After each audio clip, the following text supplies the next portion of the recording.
Greetings, friends of liberty. I have often remarked the following to friends. Whilst we in England have the poor amongst us, and often great gaps of income between the rich and poor, 'tis also true that the poor can often rise with hard work and the application of their intelligence. Man, should I note, there are many instances of the rich falling into poverty as well. John Perrot in 1761, Lord Byron's family, 1787, and Charles James Fox and his brothers with their monstrous debts, to name just a few. But many examples of rags to riches stories abound, even in our soon-to-pass into extinction 18th century. Shall we not survey a few of the more notable examples of individuals who have risen from poverty to great intellectual achievement or to great wealth? Number 1, Sir Isaac Newton, whose father, a farmer, died and who was raised by his grandparents, whose mother would not pay for his education, with the result that he had to work as a servant after he'd tried farming. Number 2, John Harrison, famous maker of nautical clocks, allowing for much more precise navigation upon the seas. He too started from humble Yorkshire beginnings. Do excuse me. Number 3, the inventor of the spinning jenny itself, of poor Lancashire origins, responsible for starting the whole textile industry in England, James Hargreaves.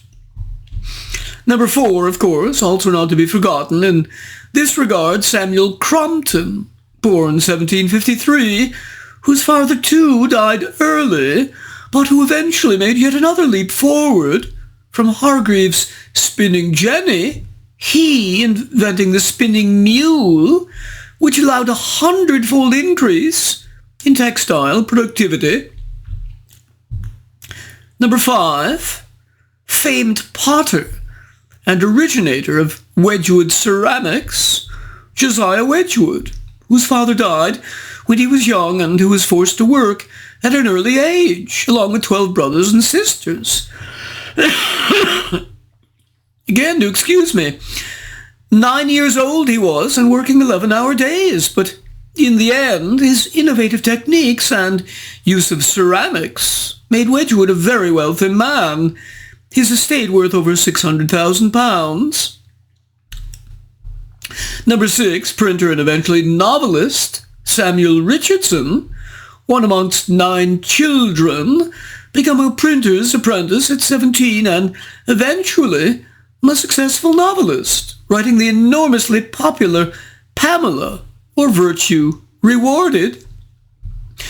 And last, but certainly not least, number 7, Samuel Johnson, whose father was often in debt, who was poor for much of his early life and forced to withdraw from Oxford, but who, as we all know, in 1757, with the publication of his Dictionary of the English Language, became famous. Now, if we turn to the issue of inequality amongst citizens in your own 21st century in the United States of America, we encounter today the work of 3 free market economists: Phil Gramm, erstwhile senator from Texas, who first ousted Ron Paul from his seat in 1984, Robert Ekelund of Louisiana State and then Auburn University, having taught both Rick Perry and Donald Boudreaux, and finally, John Early, formerly of the Bureau of Labor Statistics, and presently Wall Street Journal journalist and Cato adjunct scholar.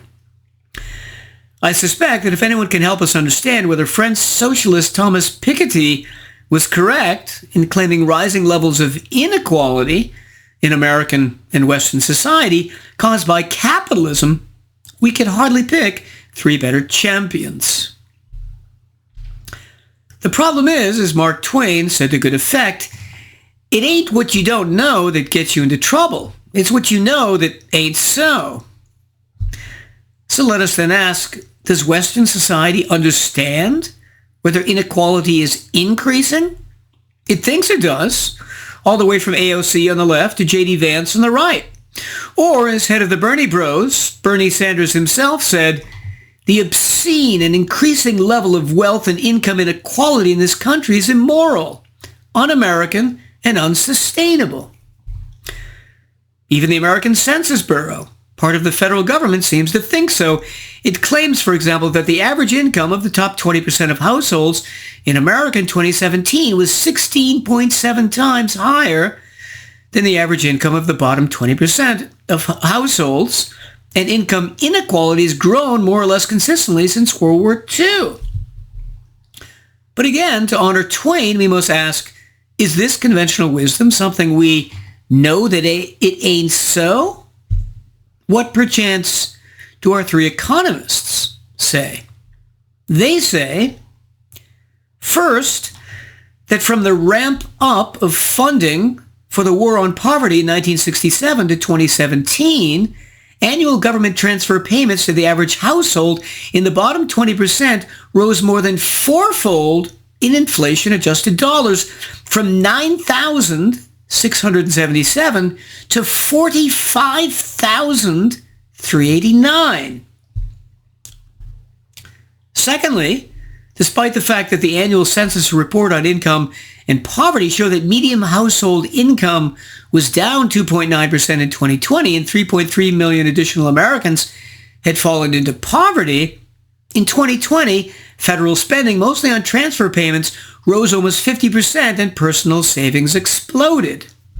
That sure seems contradictory. Finally, thirdly, while the Census Bureau claims that the bottom 20% of households had an average income of $13,258, other, less publicized data from the Bureau of Labor Statistics show that these same households spent $26,091 on consumption, 2 times more than their alleged income.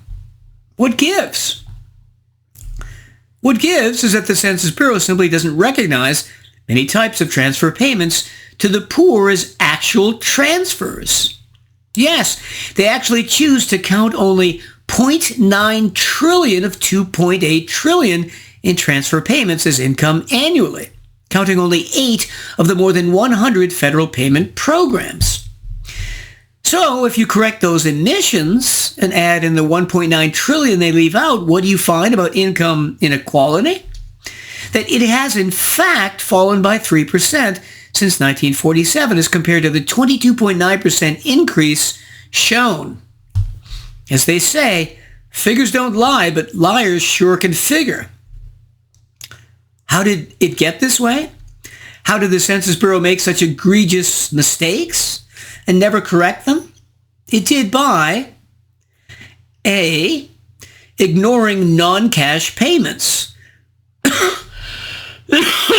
which rule was adopted in 1947 when most payments were in cash, but which now means that all the since added non-cash items like food stamps, rent and energy subsidies, employer benefits, housing subsidies, child tax credit, and Medicaid and Medicare aren't included.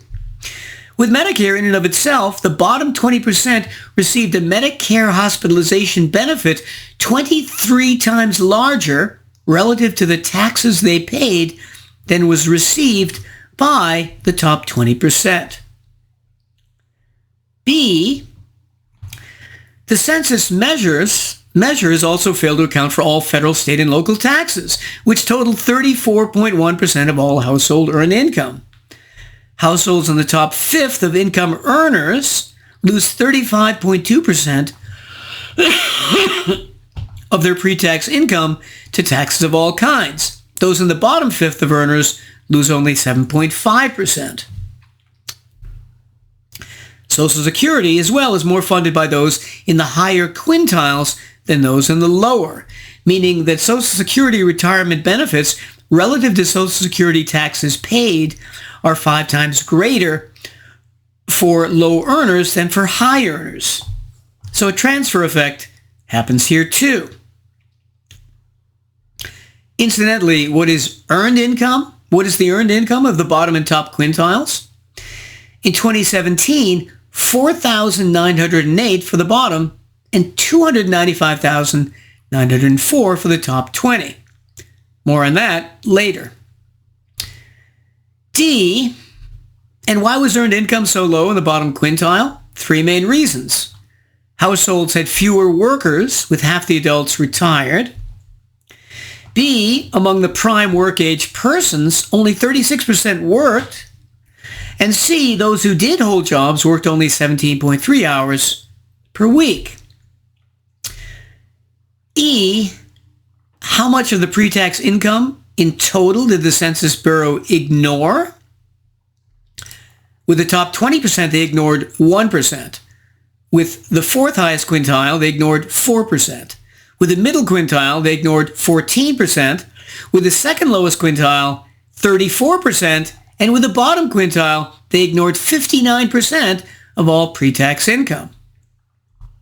F, how much more did the top quintile pay than the bottom in local and state taxes? 8 times. And how much more in federal taxes? 83 times.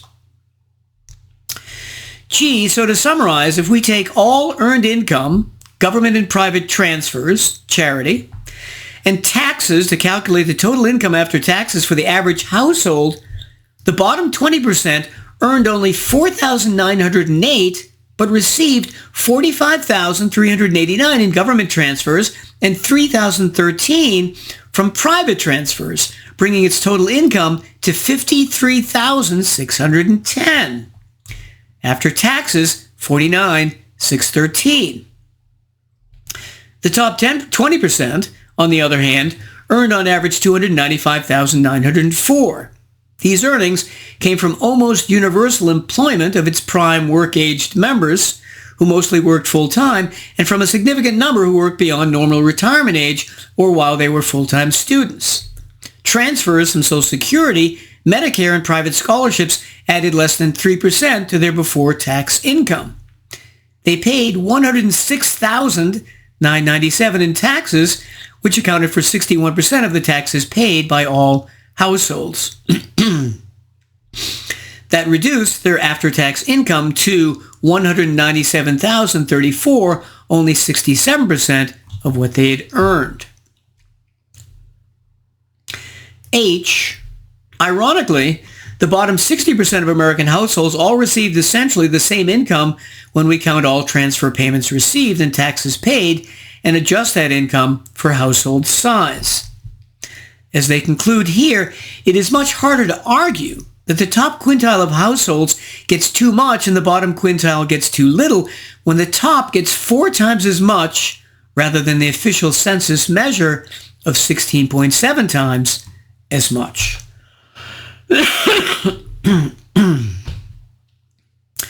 I would note incidentally, as they point out at length, that a similar understanding about the poor and the rich applied in Victorian England as well. Before the Industrial Revolution, there were lots of poor people, but they were less visible because they lived more scattered in the countryside. But during the Industrial Revolution, all those poor people came to the cities and concentrated in basically one spot, and it seemed like there were more of them, and that there were more being impoverished. But the reality instead was that real wages, which had stagnated at a level of 60 for 600 years, suddenly skyrocketed, reaching 80 in 1840 and 175 by 1880. And child labor, which was supposedly more prevalent, it stayed the same initially in the cities and then decreased as more and more kids started getting more schooling. Women, for their part, left their jobs as domestic servants to work in factories, which offered higher pay, shorter hours, better working conditions, and even more fresh air than the damp basements of their employers where they slept. And life expectancy? It rose for males from 40.2 to 48.5 years, and for females from 42.2 to 52 years. If we turn now in their next chapter to the issue of poverty in America, here too, they demolish the consensus liberal opinion. As they point out, what do we see if we look at a graph of poverty from 1947 to 2017? That poverty in America was declining at a rapid rate, from 35% in 1950 to 15% in 1965, but then stopped declining as much as soon as President Lyndon Johnson's Great Society welfare state was started. With the result that the bottom quintile share of the nation's earned income in 2017 was 40% below what it had been in 1947, largely the result of a massive decline in the proportion of people in the bottom quintile who worked. Nonetheless, if we include all of the above in-kind and other income that the Census Bureau doesn't recognize, we still see that A mere 1% of all housing for the poor was classified as severely inadequate, and B, that 96% of poor parents were confident that their children were never hungry at any time during the year. If we turn now to the well-known and often used Gini coefficient of income inequality, which for a country at 1.0 would show perfect inequality, and at 0.0 perfect equality, we find that in America, if we adjust for the actual extra income that people receive, the Gini coefficient is presently at about 0.33. As the authors say, the income available to households after transfers and taxes has not become more unequal in the last 70 years. It has become more equal, with inequality declining by 3% since 1947. However, because of the destructive effects of the Lyndon Johnson welfare state and beyond on the desire to work, if we only track earned income, we see a massive increase in the Gini coefficient, going from 0.43 in 1956 to 0.56 in 2016. And this is because, again, of the destructive effects of the welfare state on the motivation of the two lowest quintiles to work, with the partial result that the top 10% of households in the United States earn about 33.5% of all income, but they pay 45.1% of income-related taxes. That is the most progressive income tax share of any OECD nation. And what about all those evil 1%ers and above? We find A, their incomes before taxes start at less than $600,000, which is often earned by two full-time workers. This is hardly the yacht and private jet set. B, households in the top 0.01% earn at least $9 million in annual income. And C, billionaires typically have annual incomes of at least $50 million per year. And what happens to many of these wealthy families?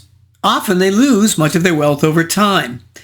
So, for example, the wealthiest families from the 19th century are all but gone from the ranks of the wealthiest. And most of those from 50 years ago are gone as well. On average, the wealth of Forbes 400 members, alumni, and their descendants grew 5% less per year than the returns that would have been accrued to the typical conservative investor in stocks and bonds. Similarly, in terms of mobility, of the bottom 20%, more than half of them will move to a higher quintile in the next decade. This is understandable given that many are young people starting their lives. D, but do the rich, as Bernie and his bros deny, pay their fair share? Much more, with the top 1% paying approximately A, 40% of their total income in taxes, and B, 40% of all taxes. And when we turn to socialist theoretician Thomas Piketty and his popular 2017 book, Capital in the 21st Century, we find that Piketty believes, like so many socialists before him, that capitalism intrinsically will result in inequality of wealth and income in the 21st century reaching new extremes. But he too makes the exact same mistakes that we've seen the Census Bureau and many economists make, by A, again ignoring many types of American transfer payments that the poor get, and B, by assuming unrealized investment and capital gains on the part of the rich. if he had corrected these two errors, as the authors say, his empirical evidence of growing income inequality in post-war America would have collapsed.